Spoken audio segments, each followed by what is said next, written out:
কৌশলে ভোরকে বিয়ে করল নতুন। অবাক হয়ে গেল কমলিনী।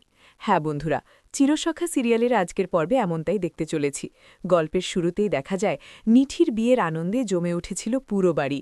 আত্মীয় স্বজন, আলো সাজ আর গান বাজনায় চারদিক মুখর। সবাই ব্যস্ত মিঠির বিয়ের আয়োজন নিয়ে। কিন্তু এই আনন্দের মাঝেই নীরবে চলছিল আরেকটি অদ্ভুত পরিকল্পনা, যার কথা কেউই জানত না। ভোর সারা সময়টাই একটু চুপচাপ ছিল। অনেক কিছু নিয়ে তার মনে দ্বিধা ছিল। অন্যদিকে নতুনও যেন অস্বাভাবিকভাবে শান্ত।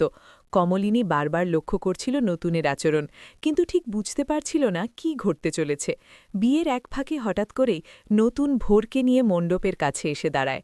সবাই প্রথমে ভেবেছিল তারা হয়তো মিঠির কোনো কাজে সাহায্য করতে এসেছে, কিন্তু মুহূর্তের মধ্যেই ঘটল অপ্রত্যাশিত ঘটনা। নতুন সবার সামনে পুরোহিতকে ডেকে ভোরের সিঁথিতে সিঁদুর পরিয়ে দিল।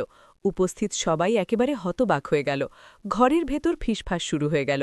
কেউ বিশ্বাসই করতে পারছিল না যে এত বড় সিদ্ধান্ত নতুন এভাবে হঠাৎ করে নিয়ে নেবে। ভোরও যেন অবাক হয়ে নতুনের দিকে তাকিয়ে রইল, কিন্তু তার চোখে ছিল অদ্ভুত এক প্রশান্তি। সবচেয়ে বেশি চমকে গেল কমলিনী। সে এতক্ষণ ভেবেছিল সবকিছু তার পরিকল্পনা মতোই চলবে, কিন্তু নতুনের এই কৌশলী সিদ্ধান্ত পুরো পরিস্থিতিই বদলে দিল। কমলিনী কিছুক্ষণ স্তব্ধ হয়ে দাঁড়িয়ে রইল, যেন বুঝতেই পারছিল না কি বলবে।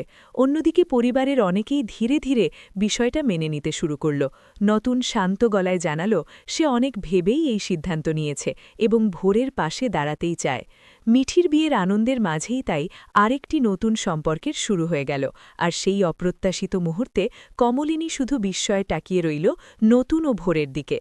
আবার দেখা হবে পরের ভিডিওতে। ততক্ষণ ভালো থাকুন, আর ভিডিওটি দেখে ভালো লাগলে অবশ্যই চ্যানেলটি সাবস্ক্রাইব করতে ভুলবেন না।